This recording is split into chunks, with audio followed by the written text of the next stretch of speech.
Hello people, this is a World of Tanks video as you can see on the screen. I am going to be showing you a record of a Masters tank on the Russian heavy tank, the KV-85, which is essentially an upgraded version of the KV-1S.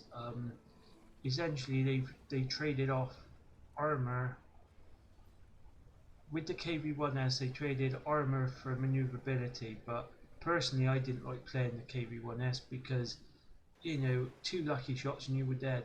The KV-85, which is what this is, I find is a far more capable tank of at least defending, at least blocking some shots coming in. I'm really getting on well with this tank. This is my first mastery badge on it. It is one of those tanks that, you know, I wouldn't say it was slow because of all the armor. I'd say it's not too bad really. You know, it pretty much does outrun most of the Churchill tanks, and you know, overall I do like the game. The tank, and you know, it is capable of putting down the fire when needed, as you see here. At this stage, you know, it's still the beginning of the match, and I was keeping an eye out, making sure. One thing I was conscious of is on the east side of the map, where is open ground, I was constantly making sure, well, let's cover my back, because being in a heavy tank, you're easily scouted by light tanks and you could be seen from a fair distance away. There's a KV-2 that I was doing my best to. I didn't really want to get into a hitting match, because I know if he were to hit me with his gun, because it's a far more powerful gun, I wouldn't be in a very good position there if he hit my turret. So I backed off, I left him alone, and I thought, well, let's see if we can take on this SU tank killer and see if anything here. But like with everything in World of Tanks, you don't think they're going to move, and then before you know it, they pops up and they've moved and you've just missed them. If I'd have stayed there for a little bit longer, I would have been able to put some fire down, maybe even take his tracks and finish him off.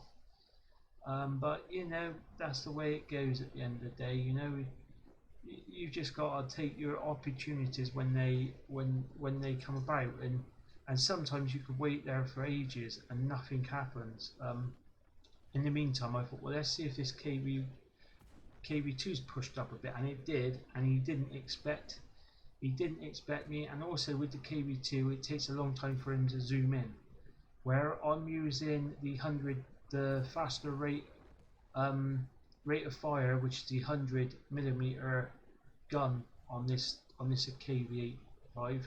I don't really like the 122mm gun. Yeah, it puts a lot more power down, a lot more damage down in one shot, but then, you know, your reload times takes a massive hit for that. At this stage I was thinking, right, okay, they got 2 tank killers out there, and I've got to be careful. Being in a heavy tank, those tank killers would probably be able to spot me before I spot them, and that's the one position you really don't want to be in. Even for the, I think it's a medium tank on it, my teammate just got killed by the Hellcat. You know, he was in the open, and you've just got to be careful and not make stupid mistakes. Like I said, this guy can't see me because obviously he's behind. That cover of the bush was giving his position away because of my teammate highlighting him to me. So he never really seen me firing at him, which is a lovely position to be in, to be honest. When you're in that position, they can't see you. It is lovely.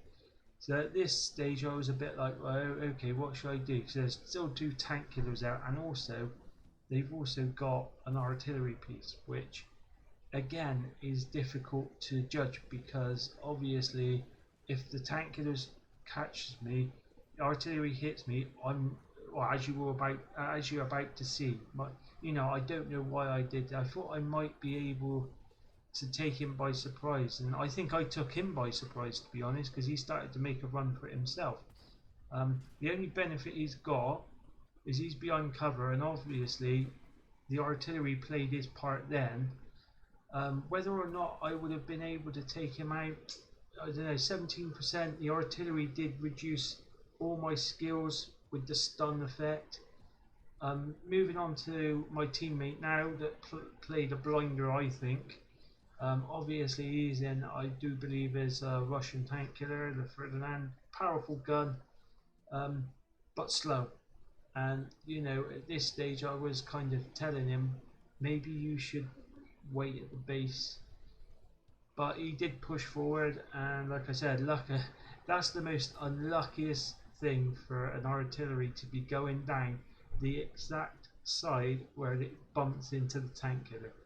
That's what you call having a bad day on World of Tanks, where your decision makes you completely walking straight into a tank killer. That's the one thing an artillery piece do not want to do. The Ferdinand version Hellcat. Obviously the Hellcat has got the maneuverability over the Ferdinand, no problem.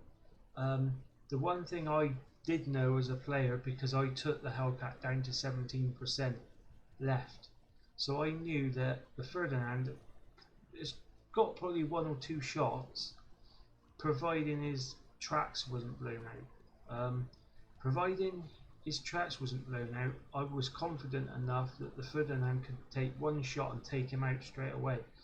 So that's why I was telling the player to just push forward and go for it. You know, don't pull back and have a draw, because a draw battle is just a wasted battle for everyone.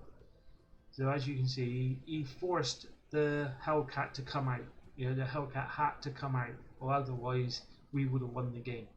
So you're forcing them to engage, and like I said, being up on the hill like that, the Hellcat I don't think has got good gun depression, so he couldn't really get low enough on the tracks to blow the tracks, which is what he needed to do.